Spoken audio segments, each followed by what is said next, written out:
E tem uma oração, irmãos, tem uma oração que eu faço todos os dias, quando eu estou de joelho. Coloca aí, Daniel, é o Salmo 102, verso 24. Essa oração eu faço todos os dias, quando eu estou de joelho. Dizia eu: meu Deus, não me leves no meio dos meus dias. Os teus anos são por todas as gerações. Essa oração eu faço todo dia. Eu digo para Deus orando, o que este salmo ele trata? Este salmo, ele tem 3 divisões. Ele era um salmo escrito de modo pessoal, do salmista. Isso é uma experiência pessoal. Mas no meio dessa experiência pessoal, ele envolve uma experiência que leva o povo a ser envolvido, que são as gerações. Então, se você ler do capítulo 102, 1 a 11, é uma experiência própria do salmista. Ele teve uma grande enfermidade. Nessa enfermidade que ele tem, ele passa a ter uma abertura para que todos se aproveitem dessa enfermidade e ataquem a ele. Mas no meio dessa enfermidade, ele olha para um Deus que é eterno, para um Deus que não muda, para um Deus que permanece, para um Deus que é grande. E no meio deste salmo, ele acredita que Deus vai mudar o cenário da nação de Israel, porque ele é o Deus, olha irmãos, como é lindo isso, ele é o Deus que trabalha no meio das gerações. Ele trabalha no meio das gerações.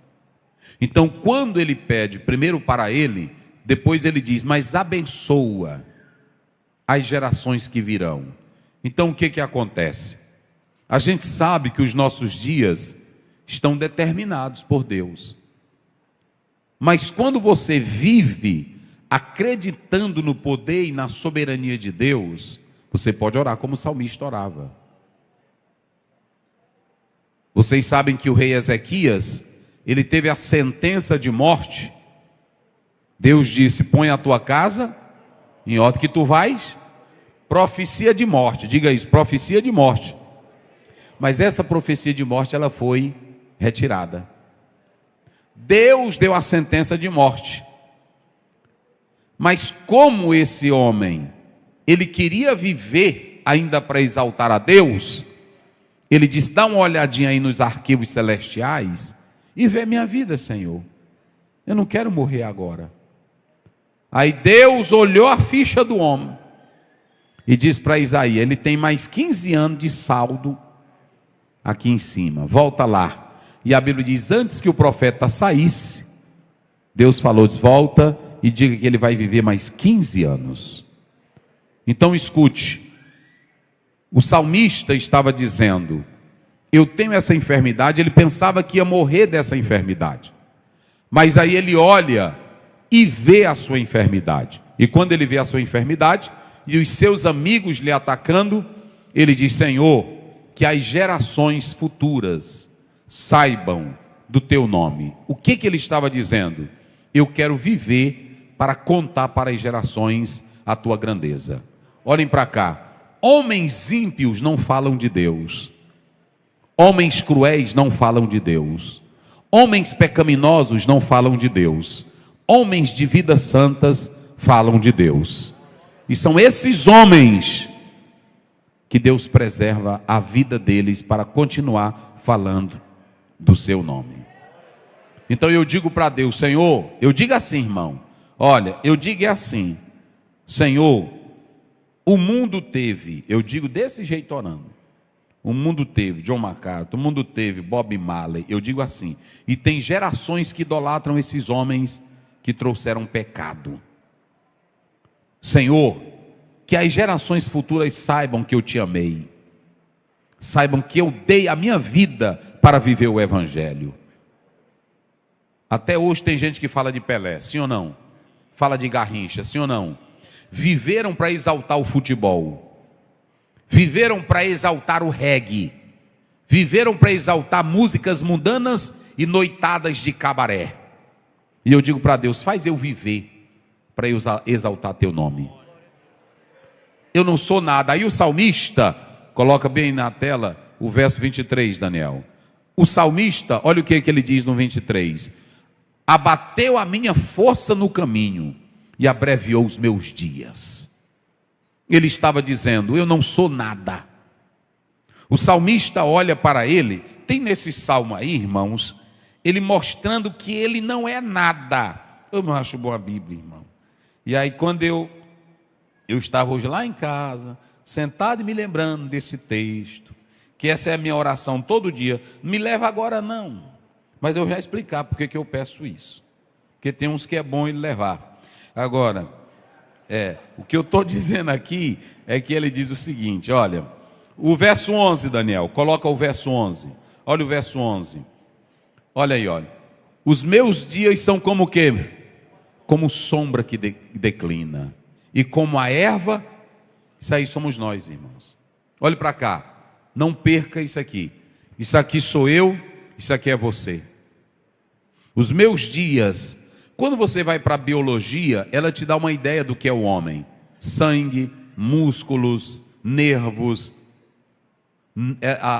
A ciência, ela mostra principalmente a parte da psicologia, da psicanálise, ela tenta dar um vislumbre do que é o homem. Mas quando você vai para a Bíblia não te exalta.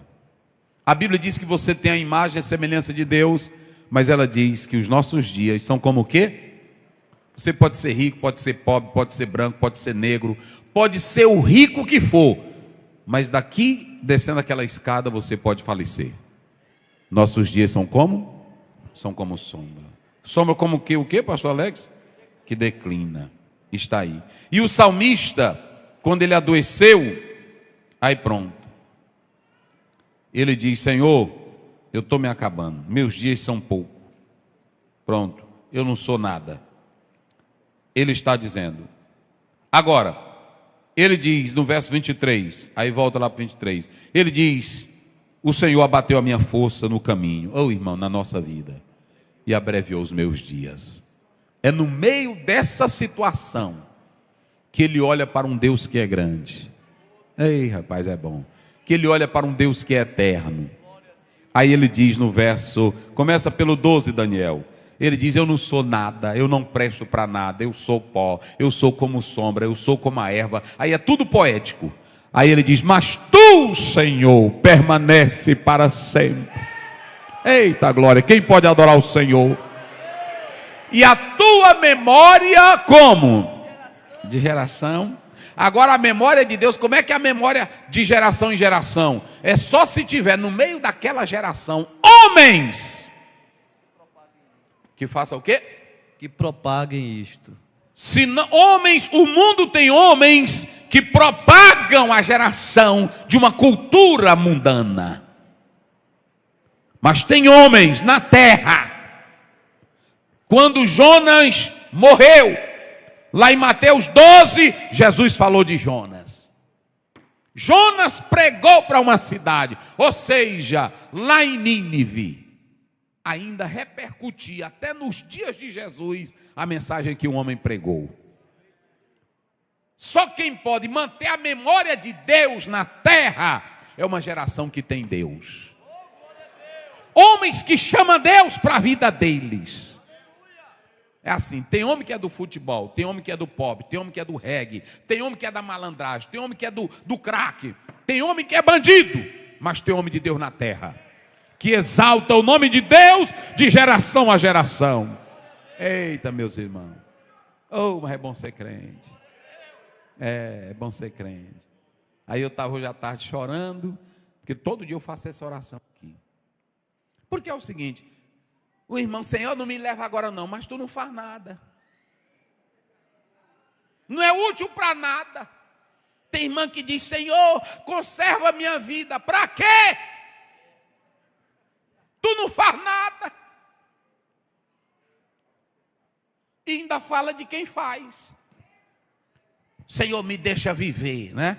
Esse hino aí que o irmão cantou é bom, não morrerei. Esse hino não está errado. Tem um bocado de teólogo. Eu li um biblista que ele diz o seguinte, cuidado com a hermenêutica. A hermenêutica não é a voz absoluta, a hermenêutica é um óculos. A hermenêutica é um óculos.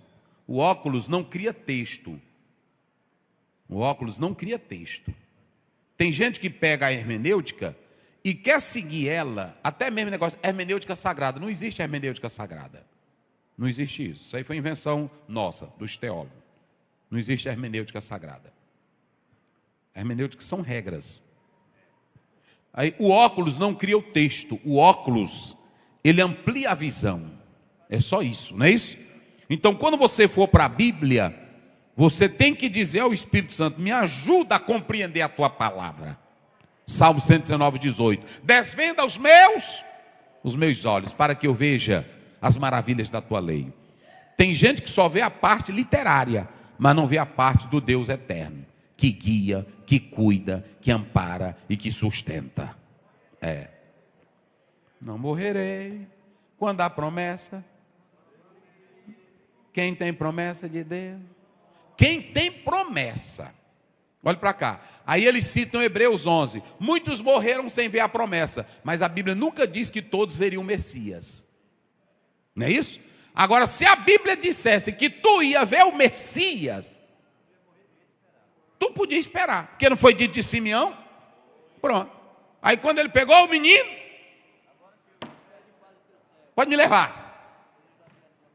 Me leva, porque se cumpriu. Tu só morre. Agora preste bem atenção. Quem tem promessa de Deus não morre não. Pronto, é o seguinte, Deus fez uma promessa para ti, se Ele fez, Ele vai cumprir. Agora o fato de eu ter promessa de Deus, eu vou me jogar debaixo de um trem para ver se Ele cumpre. Aí a Bíblia diz, não tentarás o Senhor, aí é outra coisa. Mas nós temos que entender Bíblia. Pronto. Deus não disse que eu não vou morrer. Não, Ele nunca me disse. Ele disse para mim que eu não vou morrer se eu crer nele, porque quem crê em mim tem a vida. Pronto, isso aí eu já está garantido. Um dia um irmão disse para o irmão, teus dias estão chegando. Ele disse, diga isso para mim não, pastor Zé, então eu só tenho que rasgar a Bíblia. Porque a Bíblia diz que os nossos dias já estão contados e o teu está chegando. Os teus dias estão chegando. Mas ninguém gosta disso, a gente só gosta daquela parte. O Senhor está fechando sepultura. É assim? A gente só gosta dessa. O Senhor está fechando sepultura. Mas, irmão, teus dias estão chegando. Ninguém quer essa parte, não. Mas pode ser que o teu dia esteja chegando lá, não é assim? Deus disse para Daniel, tu vai até o fim. Então, irmão, escute bem. O salmista olha e vê que ele não é nada, que o dia dele é pequeno, que ele não tem nada, que nesse mundo tem doença. Mas ele olha para um Deus que o tempo passa, o universo passa, a terra passa, o homem passa, a glória passa, mas ele permanece para sempre.